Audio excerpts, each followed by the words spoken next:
Hello students, आपका अपने YouTube channel Kanishka commerce classes में स्वागत है। अगर आप इस चैनल पर नए हैं तो चैनल को सब्सक्राइब और वीडियो को लाइक करना ना भूलें। देखिए, हमने इससे पहले वाली वीडियो में कवर की है मांग की जो अवधारणा है उससे संबंधित टॉपिक, मांग के नियम की व्युत्पत्ति, जैसे कि मांग, मात्रा में परिवर्तन, मांग में विवर्तन, ये सब टॉपिक हमने लास्ट वीडियोज में कवर किए हैं। आज की इस वीडियो में हम कवर करेंगे मांग के नियम के लागू होने के कारण, कि मांग का जो नियम है कि किसी वस्तु की कीमत बढ़ने पर उसकी मांगी जाने वाली मात्रा घट जाती है और कीमत घटने पर उसकी मांगी जाने वाली मात्रा बढ़ जाती है। यानी कि मांग और कीमत में जो प्रतिलोम संबंध है, मांग का नियम, उस नियम के लागू होने के कारण क्या है, आज इस वीडियो में हम कवर करेंगे। देखिए, फर्स्ट क्या नियम है जिसके कारण हमारा मांग का जो नियम है वो लागू होता है। हास्यमान सीमांत उपयोगिता का नियम। हास्यमान सीमांत उपयोगिता का नियम गणनावाचक दृष्टिकोण से जब हम उपयोगिता का विश्लेषण करते हैं उस चैप्टर में भी आएगा, जो कि मैंने अभी आपको नहीं पढ़ाया है, क्योंकि अभी हम कवर कर रहे हैं सिर्फ उन्हीं चैप्टर्स को जो इस ईयर या इस साल आपके जो सिलेबस से हटा दिए गए हैं। उन चैप्टर्स को हम इस वीडियो में कवर नहीं कर रहे हैं। जो इस चैप्टर इस बार आपके सिलेबस में है, उन्हीं चैप्टर को हम क्या कर रहे हैं, कवर कर रहे हैं। फिर भी हास्यमान सीमांत उपयोगिता नियम क्या है, इस के जरिए हम समझ लेते हैं। इस नियम के अनुसार जैसे जैसे उपभोक्ता एक वस्तु की अधिक से अधिक इकाइयां खरीदता है, क्या कहा कि ये नियम क्या कहता है हमें, जैसे भी कोई भी उपभोक्ता है, जैसे जैसे वो क्या करता है, एक वस्तु की अधिक से अधिक इकाइयां खरीदना शुरू कर देता है, तो उत्तरोत्तर खरीद की बात, यानी कि एक इकाई के बाद दूसरी इकाई खरीदता है, दूसरी के बाद तीसरी खरीदता है और तीसरी के बाद चौथी, तो उसकी जो सीमांत उपयोगिता है वो क्या होती है, घटती चली जाती है। यानी कि उससे मिलने वाली उपयोगिता उसकी क्या हो जाती है, कम हो जाती है। जैसे मान लीजिए, अब एक उदाहरण से हम समझते हैं।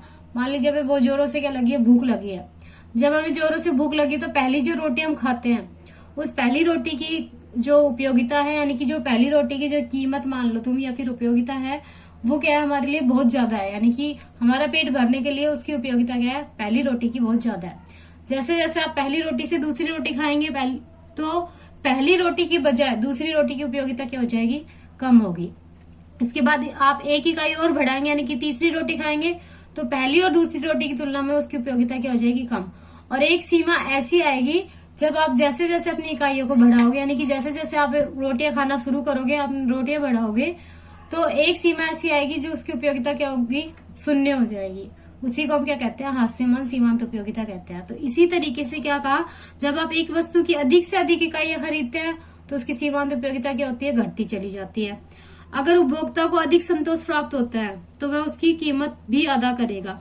अब मान लीजिए कोई एक वस्तु आप खरीद रहे हैं, उससे आपको क्या मिलता है, संतोष मिलता है। फिर आपने क्या किया, उसी वस्तु को और इकाइयां खरीदना शुरू कर दिया, क्योंकि आपको उससे संतोष अच्छा मिल रहा है, यानी कि आपकी जो इच्छा है, आपकी जो उपयोगिता है वो पूरी हो रही है। फिर आपको उपयोगिता अच्छी मिल रही है तो आप क्या करोगे, उसकी एक इकाई को और क्या करोगे, बढ़ा दोगे, तो आप उससे जो प्राप्त होने वाली की सीमांत उपयोगिता फिर और बढ़ेगी। लेकिन आपको इसी यूनिट से भी, इससे भी और इससे भी, क्योंकि आपको सीमांत उपयोगिता अधिक मिल रही है, अधिक संतोष प्राप्त हो रहा है, तो उसकी कीमत भी आप क्या करोगे, अदा करोगे। लेकिन जैसे जैसे इनकी उपयोगिता घटती चली जाएगी तो क्या आप उसके लिए पैसे खर्च करोगे, नहीं। तो क्या, जैसे जैसे आपकी सीमांत उपयोगिता घटती चली जाएगी, आप क्या करोगे, उस इकाई को खरीदना क्या कर दोगे, बंद कर दोगे, यानी कि उस इकाई का उपभोग करना क्या कर दोगे, बंद कर दोगे।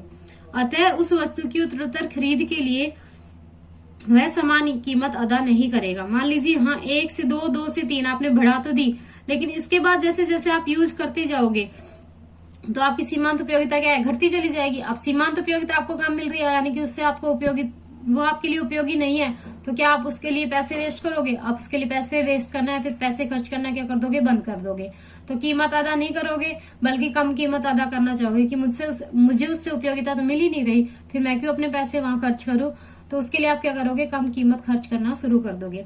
सेम यही हमारा मांग का नियम है कि कीमत बढ़ने पर तो हम क्या करते हैं, उसकी जो मांग है उसको घटा देते हैं, और कीमत घटने पर उसकी मांग को क्या कर देते हैं, बढ़ा देते हैं। तो कीमत बढ़ेगी तो हम सीमांत उपयोगिता में ज्यादा कीमत बढ़ेगी तो हम उसकी जो इकाइयां है कम खरीदना शुरू करेंगे, कम खरीदना शुरू करेंगे तो सीमांत उपयोगिता बढ़ जाएगी, और जब कीमत घटेगी तो हम जब कीमत बढ़ेगी तो हम उसकी इकाइयां क्या करेंगे, कम करना शुरू कर देंगे, तो उसकी सीमांत उपयोगिता बढ़ जाएगी। और जब कीमत घटेगी तो सीमांत उपयोगिता क्या हो जाएगी, उसकी बढ़ जाएगी, तो फिर वापस हम उससे खरीदना शुरू कर देंगे। तो इसका वही जो टेबल हमने पिछले वीडियो में कवर की थी वो बाय मिस्टेक ऊपर बनने की बजाय नीचे बन गई है। तो पिछली वीडियो में हमने देखी थी कि जब एक उपभोक्ता 1 इकाई खरीद रहा है तो उसे मिलने वाली उपयोगिता कितनी थी, 10। जब उसने 1 इकाई से बढ़ाकर दूसरी इकाई पर जाना शुरू किया, यानी कि एक वस्तु की 2 इकाइयां शुरू की खरीदना, तो उसकी सीमांत उपयोगिता हो गई 8। फिर 2 से वो 3 पर गया तो उसकी सीमांत उपयोगिता हो गई 6, और 4 पे गया तो 4। इस तरीके से एक के बाद एक यूनिट जैसे उसने बढ़ाई, सीमांत उपयोगिता उसकी घटती चली गई। तो क्या करेगा, अब सीमांत उपयोगिता को वापस बढ़ाना शुरू करेगा तो क्या करेगा, वस्तुओं की खरीद को क्या कर देगा, कम कर देगा। और इसका प्रभाव किस पे पड़ेगा, वस्तु की कीमत के हिसाब से पड़ेगा। तो फर्स्ट आपका नियम था हास्यमान उपयोगिता नियम। दूसरा नियम है प्रतिस्थापन प्रभाव। तो देखिए प्रतिस्थापन प्रभाव होता क्या है। प्रतिस्थापन प्रभाव से तात्पर्य यदि कोई वस्तु सापेक्षता होता है, तुलना, एक से दूसरे की तुलना की जाती है, उसको हम कहते हैं सापेक्षता।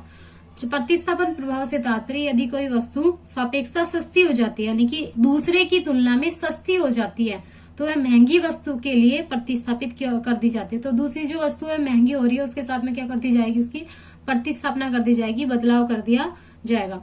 जैसे कि उदाहरण के लिए देखें, एक्स वस्तु की कीमत वाई वस्तु की तुलना में कम हो जाती है। कोई वस्तु है एक्स वस्तु की कीमत क्या है, वाई के बजाय क्या है, कम है। तो व्यक्ति क्या करेंगे, वाई के बजाय किसको खरीदना शुरू कर देंगे, उपभोक्ता क्या करेंगे, वाई के बजाय एक्स को खरीदना ज्यादा शुरू कर देंगे। तो सस्ती वस्तु एक्स को महंगी वस्तु वाई के साथ में प्रतिस्थापित किया जाता है, अर्थात एक्स वस्तु की मांग बढ़ जाती है। जैसे मान लीजिए आपके पास है ना, किसका एग्जांपल ले, हम नोटबुक का ही ले लेते हैं। 2 तरह की नोटबुक है, एक नोटबुक फर्स्ट यहाँ और दूसरी नोटबुक का टाइप है सेकंड यहाँ। इस नोटबुक की कीमत और इस नोटबुक की कीमत दोनों की कितनी है, 10 रुपए है। उपभोक्ता क्या करेंगे, शुरुआत में दोनों वस्तु की कीमत बराबर है तो कोई भी वस्तु खरीद लाएगा, ये वाली नोटबुक भी लेके आ सकता है और ये वाली नोटबुक भी लेके आ सकता है। लेकिन बाद में क्या हुआ, जो फर्स्ट वाली नोटबुक है उसके प्राइस कितने हो गए, 8 रुपए, और इसके प्राइस कितने रह गए, 10 रुपए। अब इसकी कीमत कम हो गई तो उपभोक्ता क्या करेंगे, इस नोटबुक को खरीदने के बजाय, यानी कि सेकंड वाली नोटबुक को खरीदने के बजाय फर्स्ट वाली नोटबुक को क्या कर देंगे, खरीदना शुरू कर देंगे। यानी कि क्या किया, सेकंड नोटबुक का प्रतिस्थापन फर्स्ट नोटबुक के साथ में कर दिया गया। यानी कि पहली वस्तु का प्रतिस्थापन दूसरी वस्तु के साथ में, दूसरी वस्तु का प्रतिस्थापन पहली वस्तु के साथ में कर लिया गया। इसे कहते हैं हम प्रतिस्थापन प्रभाव। यानी कि कीमत के बढ़ने और घटने से क्या किया, एक वस्तु खरीदने के बजाय हमने दूसरी वस्तु को खरीदना शुरू कर दिया, इसी को कहते हैं प्रतिस्थापन प्रभाव। और सेम हमारा यही मांग का नियम था कि कीमत बढ़ने पर उस वस्तु की मांग क्या हो जाती है, कम हो जाती है। तो एक्स की कीमत बढ़ी तो एक्स की जो मांग है हम कम कर देंगे और वाई की क्या कर देंगे, मांग को बढ़ा देंगे। और वाई की कीमत बढ़ी तो वाई की मांग को हम क्या कर देंगे, कम कर देंगे, एक्स की मांग को ज्यादा कर देंगे। आगे देखिए थर्ड क्या है, आय प्रभाव। ये सबसे इंपॉर्टेंट टॉपिक है एग्जाम के पॉइंट ऑफ व्यू से। जब किसी वस्तु की कीमत में परिवर्तन के फलस्वरूप, इसको अच्छे से ध्यान देना है, जब किसी वस्तु की कीमत में परिवर्तन के फलस्वरूप, जब कोई भी वस्तु आप उसे खरीद रहे हो उसके प्राइस में क्या आया, चेंज आया, बदलाव आया, उस बदलाव के कारण उपभोक्ता की जो वास्तविक आय है, यानी कि जो कमा रहा है, उस वास्तविक आय में जो भी परिवर्तन होता है, इसी प्रभाव को हम क्या कहते हैं, आय प्रभाव कहते हैं। और इसका प्रभाव वस्तु की मांग पर पड़ता है। जैसे मान लीजिए कोई वस्तु है, उसका प्राइस बढ़ा, उसके प्राइस में चेंज आया तो उसकी वास्तविक आय में भी क्या आ जाएगा, परिवर्तन आ जाएगा। और वास्तविक आय में परिवर्तन आने से उसकी मांग पर भी क्या पड़ेगा, प्रभाव पड़ेगा। इसी को हम किस नाम से जानते हैं, आय प्रभाव के नाम से जानते हैं। अब वास्तविक आय होती क्या है, मौद्रिक आय, जितना वो कमा रहा है वो, और कीमत स्तर, यानी कि किसी भी वस्तु का कीमत स्तर क्या है और व्यक्ति के द्वारा कितना कमाया जा रहा है, वो उसकी मौद्रिक आय कहलाती है। जैसे मान लीजिए सचिन नाम का कोई व्यक्ति है, वो कितने रुपए कमा रहा है, 1000 रुपए उसकी इनकम है, आय कमा रहा है मुद्रा के रूप में। और कोई वस्तु है जिसकी प्राइस कितना है, 50 रुपए प्रति किलोग्राम। कोई वस्तु जो खरीद रहा है वो कैसे खरीद रहा है, 50 रुपए प्रति किलोग्राम। तो सचिन 1000 रुपए से उन वस्तुओं की कितनी मात्रा खरीद सकता है, 1000 रुपए में 50 रुपए उसका प्राइस है पर यूनिट, तो 50 से आप डिवाइड करोगे तो 20 यूनिट उसकी क्या कर सकता है, वो खरीद सकता है। क्या कहा मैंने? सचिन नाम का एक व्यक्ति है जो एक वस्तु की मात्रा खरीद रहा है जिसकी कीमत कितनी है? 50 रुपए प्रति किलोग्राम। अब उसकी मात्रा को कितनी खरीदता है? 1000 रुपए में 50 रुपए प्रति किलोग्राम है, तो 20 यूनिट क्या करता है? खरीद पाता है। ठीक है, अब मान लेते हैं प्राइस में क्या आ गया? चेंज आ गया। कीमत में क्या आया? बदलाव आया। कीमत में बदलाव आया। पहले 50 रुपए जो प्रति किलोग्राम कोई भी वस्तु से मिलती थी, वही वस्तु अब उसे कितनी मिल रही है? 20 रुपए प्रति किलोग्राम में मिल रही है। तो अब खरीदनी कितनी है? उसे 20 यूनिट ही खरीदनी है। अब 20 यूनिट को कितने रुपए में खरीद सकता है? 20 यूनिट खरीदनी है, 20 रुपए प्राइस है, तो 20 को 20 से मल्टीप्लाई करेंगे, 400 आ गए। तो 20 यूनिट 400 रुपए में क्या कर सकता है? वो खरीद सकता है। तो टोटल यूनिट उसको 20 खरीदनी थी, उसकी इनकम कितनी है? 1000 रुपए, और 400 रुपए में वो क्या कर रहा है? अब खरीद रहा है। अब उसके पास कितने रुपए बच गए हैं? 600 रुपए अभी भी उसके पास बच गए हैं। अभी 600 रुपए उसके पास बचे, तो उससे क्या कर सकता है? और कोई वस्तु खरीद सकता है, या फिर अपना कहीं और किसी भी जगह इसको इन्वेस्ट कर सकता है, खर्च कर सकता है। तो एक तरीके से क्या हुआ? उसकी इनकम 1000 रुपए थी, तब खरीद पा रहा था वो 20 यूनिट को, लेकिन प्राइस में बदलाव आया तो उसकी इनकम के कितने रुपए बच गए? उसके पास 600 रुपए। तो इस तरीके से क्या मान सकते हैं हम? उसकी इनकम में क्या हो गया? परिवर्तन हो गया। यानी कि पहले उसकी इनकम 1000 रुपए से 20 यूनिट खरीद रहा था, लेकिन अब प्राइस में परिवर्तन होने से, कीमत कम होने से उसी 1000 रुपए में से 600 रुपए बचा भी लेता है। तो इसकी इनकम क्या हो गई? बढ़ गई। इसके विपरीत मान लीजिए किसी वस्तु की कीमत को क्या कर दो आप? बढ़ा दो, तो उसकी जो आय है वो क्या हो जाएगी? कम हो जाएगी। आगे देखिए, नेक्स्ट 3 पॉइंट हमने कवर कर लिया। हास्यमान सीमांत उपयोगिता का नियम, दूसरा प्रतिस्थापन प्रभाव, तीसरा आय प्रभाव। नेक्स्ट देखते हैं हमारा नए उपभोक्ता का जुड़ना। जब किसी वस्तु की कीमत घटती है, जब कोई वस्तु है उसके प्राइस में क्या होता है? कमी आती है, तो कई नए उपभोक्ता जो पूर्व में उस वस्तु को नहीं खरीद पा रहे थे, जो नए उपभोक्ता है, मान लीजिए पहले उस वस्तु की कीमत ज्यादा होने की वजह से उसको नहीं खरीद पा रहे थे, लेकिन अब क्या हुआ? कीमत में क्या आ गई? कमी आ गई। कीमत में कमी आने की वजह से अब क्या है? जो उपभोक्ता उसको पहले नहीं खरीद पा रहे थे, वो अब इसे क्या कर सकते हैं? वापस से खरीद सकते हैं। और पुराने उपभोक्ता घटी हुई कीमत पर अपनी उपभोग की मात्रा को बढ़ा देते हैं।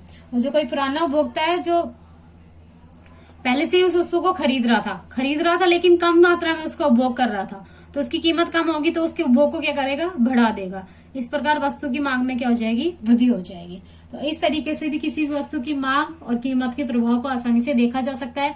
कीमत घटी तो उसकी मांग क्या हो गई? बढ़ गई, और नए उपभोक्ता उससे जुड़ गए, और कीमत कम होने से जो पहले उपभोग कम हो रहा था उस उपभोग की मात्रा भी क्या हो गई? अब बढ़ गई। इसके बाद 5th पॉइंट हमारा नए उपयोग में वृद्धि। जब किसी वस्तु की कीमत घटती है, मान लीजिए कोई वस्तु है उसकी कीमत आपकी घट रही है, तो उस वस्तु का उपयोग अन्य उपयोगों के लिए बढ़ता जाता है। जैसे उसका उपयोग क्या होता है? फिर एक उपयोग में पहले उसे ले रहे थे हम, उसकी कीमत घटने के बाद में उसे और अधिक उपयोग में लेने लगते हैं, यानी कि दूसरे उपयोग में लेने लगते हैं। जैसे मान लीजिए किसी जगह क्या है? पानी की क्या है? कमी है, तो वहां पानी का जो कमी है, उस कमी की वजह से लोग वहां क्या करते हैं? सिर्फ पानी को यूजफुल चीजों के लिए, यानी कि जरूरी काम के लिए यूज में लेते हैं, जैसे कि खाना बनाने के लिए, पीने के लिए, फालतू में वेस्ट नहीं करते। लेकिन जैसे उन्हें पता चलता है कि पानी की कीमत क्या है? कम हो गई, और वहां पानी क्या है? अच्छे से उपलब्ध हो रहा है वहां पे उन्हें, तो क्या करेंगे? उस पानी को और अधिक चीजों में क्या कर लेंगे? वेस्ट करना शुरू कर देंगे। जैसे पौधों में पानी डालने के लिए, या फिर नहाने के लिए, या फिर ऐसे छिड़काव करने के लिए, आसपास के एरिया में जो मिट्टी उड़ रही है उसको उड़ने से रोकने के लिए। इस तरीके से क्या करेंगे? उसको उपयोग को क्या कर देंगे? बढ़ा देंगे, क्योंकि उसकी जो पानी की कीमत है पहले उन्हें ज्यादा चुकानी पड़ रही थी, लेकिन अब क्या उनको पानी की कीमत कम चुकानी पड़ती है। तो इस वजह से तो हम कह सकते हैं कि यदि किसी वस्तु की कीमत घटती है, तो पहले जो हम उसका उपयोग कर रहे थे उसके जो उपयोग है उसको अन्य उपयोग में भी हम लेने लगते हैं। जैसे मान लीजिए दूध है, दूध का रेट आपका कम हुआ, तो पहले हम दूध का उपयोग कर रहे थे सिर्फ पीने में, लेकिन अब क्या करते हैं? दूध का उपयोग अलग अलग मिष्ठान बनाने में, मिठाइयाँ बनाने में, पनीर बनाने में, बाकी कई चीजें बनाने में भी हम ले लेते हैं। तो इस तरीके से क्या हुआ? कीमत घटने पर उस वस्तु के क्या हुए? अन्य उपयोग भी क्या हो गए? बढ़ गए। इसके फलस्वरूप कीमत के घटने पर मांग भी बढ़ती है, और कीमत घटी तो क्या हो गई? उसकी मांग भी बढ़ गई। तो इस तरीके से हमने मांग के नियम के लागू होने के 5 कारण पढ़े हैं। पहला, हास्यमान सीमांत उपयोगिता नियम, दूसरा प्रतिस्थापन प्रभाव, तीसरा आय प्रभाव, चौथा नए उपभोक्ता का जुड़ना, और 5वां नए उपयोग में वृद्धि। अब नेक्स्ट हम देखते हैं मांग के नियम के अपवाद, जो बहुत ज्यादा इंपॉर्टेंट है, बार बार एग्जाम में पूछे जाते हैं। मांग के नियम के अपवाद क्या है? देखिए, किसी भी नियम के लागू होने के लिए हम कोई ना कोई मान्यताएं लेके चलते हैं, कोई ना कोई नियम लेके चलते हैं, कोई ना कोई रूल्स लेके चलते हैं, अजम्पशन लेके चलते हैं। लेकिन कोई चीज जो है उस रूल्स को या फिर मान्यताओं को या फिर अजम्पशन को फॉलो नहीं कर रही है, वो उसके क्या कहलाते हैं, अपवाद कहलाते हैं।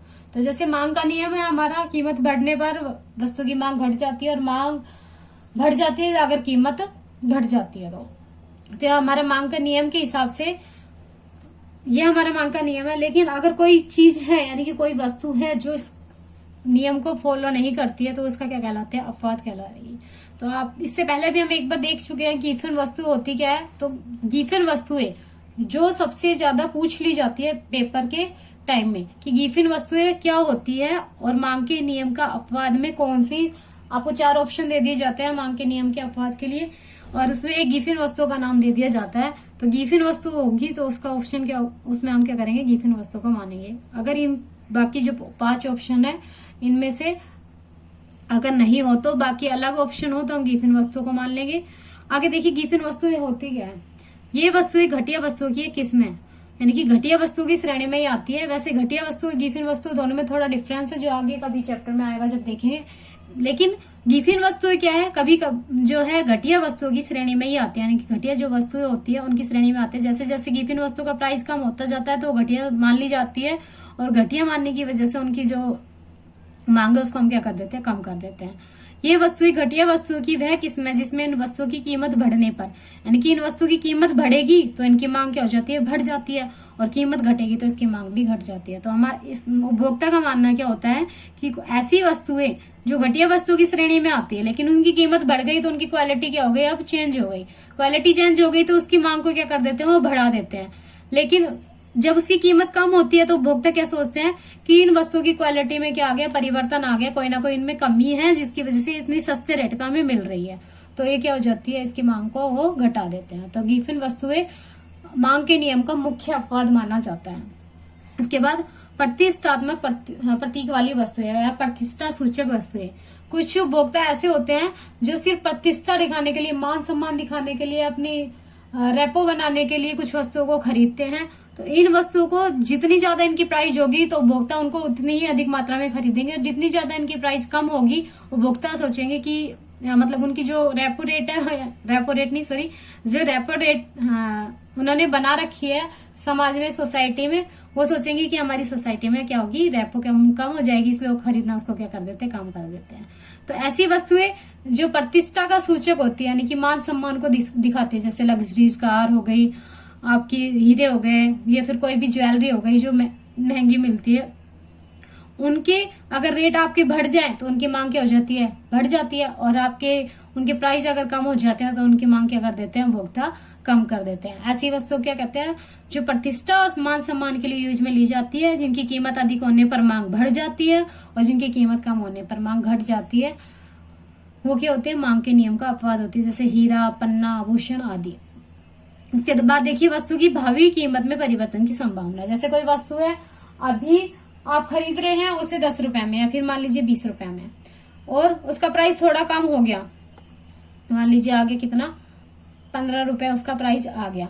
अब 15 रुपए पे भी उससे क्या है, उपभोक्ता नहीं खरीद रहे हैं। क्यों नहीं खरीद रहे हैं, क्योंकि उन्हें आकांक्षा है, फिर संभावना है कि आने वाले समय में इसकी जो रेट है वो 15 से भी कितने हो जाएंगे, 10 पे पहुंच जाएंगे। तो उपभोक्ता क्या करेंगे, इस वस्तु की मांग को अभी भी नहीं करेंगे, आने वाले समय के लिए क्या कर देंगे, इसको रोक देंगे, और आने वाले समय में इस वस्तु की क्या करेंगे, मांग करेंगे। तो भावी या भविष्य में जब कीमत परिवर्तन होने की संभावना होती है तो भी किसी वस्तु की जो मांग है उसके नियम का अपवाद बन जाता है वो। आगे देखिए उपभोक्ता की अज्ञानता और गलत धारणा है। कभी कभार जो हमारे उपभोक्ता होते हैं उनको गलत धारणा है, गलत फहमी हो जाती है। कोई भी दुकानदार है उन्हें घटिया वस्तुएं भी क्या है, अच्छी वस्तु बनाकर ज्यादा रेट पे बेचते हैं तो उनको खरीद लेते हैं, यानी कि उन्हें उस चीज के बारे में नॉलेज नहीं होती, समझ नहीं होती, या फिर कोई भी वो टेक्निक्स है उसके बारे में या टेक्नोलॉजी के बारे में जब नहीं जानते हैं तो अज्ञानता के कारण जो मांग का जो नियम है उसका क्या कर देते हैं, वो एक तरीके से अपवाद बना देते हैं। जब उसका प्राइस कम होता है तो उसका खरीदना वो बंद कर देते हैं, सोचते हैं कि घटिया वस्तु है इसलिए इसका प्राइस कम है, और जब उसका प्राइस ज्यादा होता है वो खरीदना उसे शुरू कर देते हैं। कई बार जो आपका दुकानदार होता है वो क्या करता है, घटिया वस्तु का भी प्राइस बढ़ाकर बेच देता है। तो उपभोक्ता सोचते हैं कि ये वस्तु क्या है, अच्छी है, तो उसकी क्या कर देते हैं, मांग करना शुरू कर देते हैं। तो उपभोक्ता की अज्ञानता और गलत धारणाओं की वजह से भी क्या होता है, मांग का नियम का अपवाद बनता है। जीवन की अनिवार्य वस्तु। आगे क्या है नेक्स्ट पॉइंट हमारा, ऐसी वस्तुएं जो हमारे जीवन जीने के लिए अनिवार्य होती हैं। वो तो अनिवार्य वस्तु जो हमारे दैनिक जीवन में जो काम में आती है और जिनके बिना हम जीवन यापन करना संभव नहीं समझते हैं, उन वस्तुओं को अनिवार्य वस्तुओं में शामिल कर लिया जाता है। अनिवार्य वस्तुओं की मांग, चाहे आप उसके प्राइस कम कर दो या फिर ज्यादा कर दो, लेकिन वो हमारे लिए क्या है, जरूरी है। जरूरी है इस वजह से हम क्या नहीं करते, उनकी मांग जितनी हम करते हैं उतनी करेंगे। ये थोड़ी ना, जैसे मान लीजिए नमक है आपका, नमक के प्राइस आपके 10 रुपए थे एक पैकेट के, 1 केजी के, या फिर मान लीजिए उसके प्राइस मान लीजिए 5 रुपए हो गए, तो क्या आप खाना बनाते जब 1 चम्मच की बजाय 2 चम्मच या 5 चम्मच डालना शुरू कर देते हैं? नहीं। तो जीवन की जो अनिवार्य वस्तु है उनकी मांग जितनी होती है वो उतनी ही रहेगी, प्राइस कम या ज्यादा होने से उन पर कोई इफेक्ट नहीं पड़ेगा। तो आज के इस वीडियो में हमने जो आपकी मांग की अवधारणा वाला जो चैप्टर है उसको पूरा कर लिया है, कंप्लीट कर लिया है। आगे हम देखेंगे मांग की लोच के बारे में। अभी आपने अगर पिछली वीडियो कवर नहीं की है तो चैनल की प्लेलिस्ट में जाइए और इकोनॉमिक्स की बाकी जो क्लासेस है उनको कवर कीजिए। आई होप ये चैप्टर आपको अच्छे से समझ में आया होगा। अगर आपको वीडियो अच्छी लगे तो वीडियो को लाइक करना और चैनल को सब्सक्राइब करना ना भूलें। Thank you.